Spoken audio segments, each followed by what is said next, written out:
Swadikap. Good day to everyone.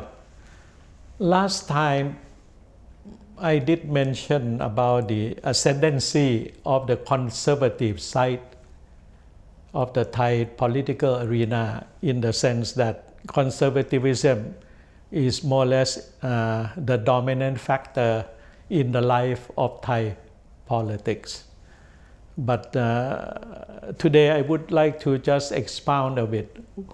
Who are the conservatives and what are the constituents and elements of Thai conservatism? Let me start by saying I think the contents of conservatism in Thailand, what it is composed of. I would like to try to analyze a bit for your kind understanding and appreciation of what is going on in Thailand. That the conservative elements or constituents of Thailand are, for example, the notion of nationhood or Thai nationalism, or Thainess. That is that whatever is being done, thought, practice, and so on, it's the precedence of Thai nationalism, that it must be above anything else, and no other foreign entity could ever question the notion of Thai nationalism. And everyone in Thailand, in the country, has to toe the line and be nationalistic, which might mean many things. Being Thai nationalistics might mean not giving enough of the attention and fairness to the minorities, the ethnic groups, or the religious minorities. The president of, I think, Thai nationalism in combination with the dominant religion of Buddhism. So Buddhism is a sort of more or less the practical national religion of Thailand, although Thailand's honor the independence and existence of other major religions and so on. But I think implicitly, or in the general understanding, is the dominance of the Buddhist teaching and the Buddhism in general. And that constitutes, I think, a major element of Thai conservatism.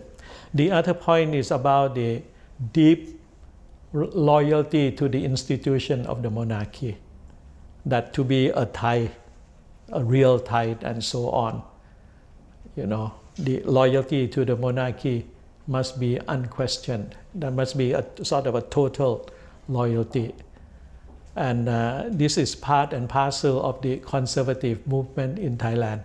And on top of that is the question of the, I think, notion of stability and order and harmony in the society. What it implies is I think the displeasure or the disenchantment with any notion of being unconformist, of a different ideas, different ways of doing things. So the unacceptability of thinking out of the box. Everyone has to be conformist and so on. So this is part of the notion of order, stability, and harmony from the conservative point of view. And this, I think, conforming conservative ideas and so on has been dominating the Thai political scene for almost a decade now. First under the military rule, and subsequently under semi-military rule of the Thai political life or processes of every day. And then that is being also reflected by the current spirit and letters of the present constitution, which more or less set up Thailand as a semi-authoritarian and semi-liberal or democratic regime. Then my second point is that who are the actors or the main players inside this conservative entity of Thailand? I think the first major player is the military establishment or the Thai armed forces, which have about 300,000 members. And if you add 3 persons to a military family, that would be almost 1 million people within the military or the armed force family. The second group is the civilian bureaucracy of Thailand, or the Thai bureaucrats. Said about 1 million of them in the kingdom, civil servants and so on. And if you multiply by 3, then we have another 3 million conservative bureaucratic families. And since Thailand is very much of a centralized country and everything is more or less based on the function and the authority of bureaucracy, so it's a bureaucratic-led society, and the setup is very centralized. So in that sense, the Thai civil servants are very powerful indeed in the affairs of the country in terms of serving the people, or in terms of, I think, overseeing and regulating and controlling the society at large. The third group of the conservative, I think, would be, the religious authorities, the Buddhism hierarchy and so on. And there are, I think, a sort of conservative elements within the Buddhist order of society and so on that could be, I think, seemingly sometimes intolerant to the other religious groups and beliefs and so on. But so far it has been, I think, in moderation, not ultra right or extreme like some of the Buddhist elements in Sri Lanka or in Myanmar, our neighboring country, and so on. Then the other group that could be, I think, considered as the conservative actors would be the upper echelon of the business class. They are conservative, I think, by nature, because they would like to see stability and so on. They do not want to see upheavals and protests and the gatherings and so on in the society. They would like to see, I think, a stable, normal life, and not to have anything controversial happening in the society, and would prefer to work hand in hand with the political establishment in order to run the country.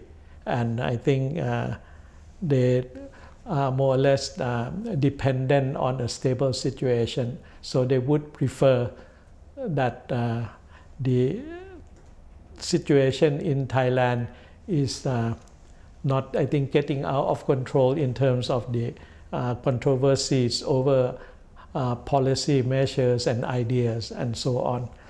Then the fourth group would be, I think, the general, upper echelon of the middle class, middle class and upper middle class and so on, that adhere, I think, to the principles of, I think, the nationhood, the institute of the monarchy, the institute of the religions, and so on. So it's the general Thai urban middle class that constitute, I think, a major elements of Thai conservative movement. But how long would it last? I think depends very much on the performances of the government, on the economic and social situation, whether Thailand would be able to close the inequality, the income gap, and more, I think, services of the public sector or the government to the Thai government, to the public in general, and so on. And what would be, I think, the international environment where Thailand is very much dependent on international economic activities. 60-70% of Thai GDP is dependent on international economics or trading activities and so on. But at the same time, I think in the Thai society, like any other society, although the conservative establishment more or less control the society at the moment and for the years to come, but there are liberal forces and progressive thinking in the Thai society. They have been weakened for many various reasons. They have not been able to get together and become a united front and so on. But I think the struggle will keep on going. Then the question to all the Thai people is that, are we really happy to be living in this very conservative, very, I think, controlled environment, or we would like to see that the Thailand in the future would be an open, liberal society, and participatory politics will be, I think, the order of the game, rather than the, I think, top down, the command and the control, but the bottom up and participatory by every walk of life, and that the society will not be, I think, controlled by the armored forces, the bureaucracy, and the top business people. That will become more an open society where I think the ethnic minority, religious minorities, the small shopkeepers, the small and medium-sized society enterprises can really participate, where the farmers through their association, where the laborers through their association and trade union can have a voice and in the society and be taken account of, to be a force to be reckoned with, so that we can move together